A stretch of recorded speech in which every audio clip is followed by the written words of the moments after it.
Hoje a gente vai ver o livro do profeta Naum, cujo tema é a revelação da justiça de Deus.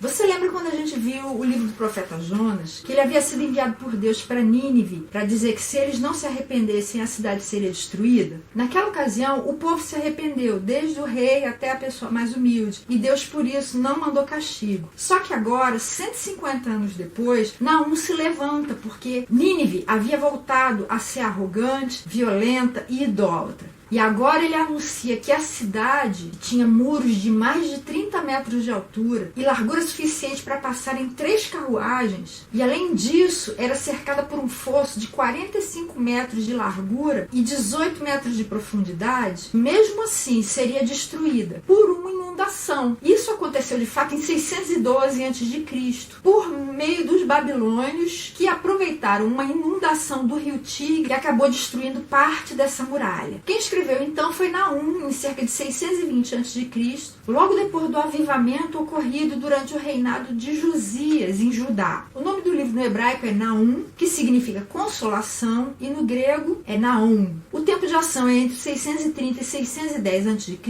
e ele foi contemporâneo dos profetas Sofonias e Jeremias. E o verso-chave, que é o que resume a ideia central do livro, está no capítulo 3, verso 7. Todos os que a virem fugirão, dizendo: Nínive está arrasada. Quem a lamentará? Onde encontrarei quem a console? E como a gente pode dividir o livro? Eu coloquei 2 partes. A primeira, que é o capítulo 1, mostra Deus como justo juiz. E a segunda, que são os capítulos 2 e 3, mostram o juízo justo desse juiz. E como Jesus pode ser visto aí? Ele pode ser visto como aquele que repreende o mar. Está no capítulo 1, verso 4. Ele repreende o mar e o faz secar, faz que todos os rios se sequem. Bazã e o Carmelo se desvanecem e as flores do Líbano murcham. No Evangelho de Mateus é narrado um acontecimento enquanto Jesus estava navegando com seus discípulos no mar da Galileia. Do verso 23 ao 27 está escrito assim: entrando ele no barco, seus discípulos o seguiram. De repente, uma violenta tempestade abateu-se sobre o mar, de forma que as ondas inundavam o barco. Jesus, porém, dormia. Os discípulos foram acordá-lo, clamando: Senhor, salva-nos, vamos morrer. Ele perguntou: por que vocês estão com tanto medo, homens de pequena fé? Então ele se levantou e repreendeu os ventos e o mar, e fez-se completa bonança. Os homens ficaram perplexos e perguntaram: quem é esse que até os ventos e o mar lhe obedecem? Esse é o Criador, é o dono de tudo.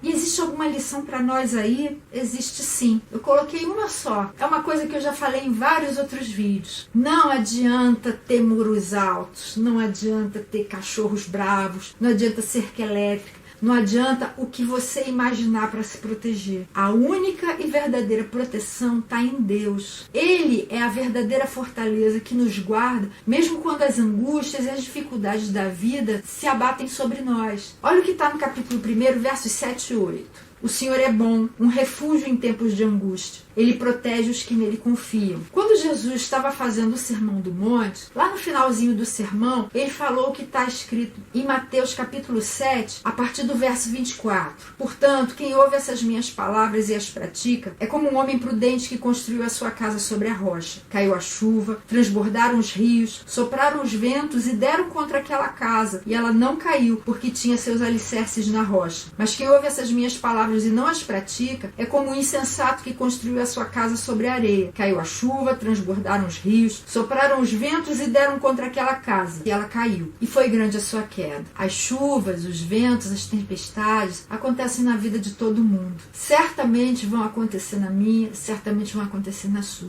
Mas a gente pode escolher se a gente vai construir a nossa casa, a nossa vida, sobre a rocha ou sobre a areia, sobre a palavra de Jesus ou sobre qualquer outra coisa. A escolha é sua. E esse foi o resuminho do livro do profeta Naum.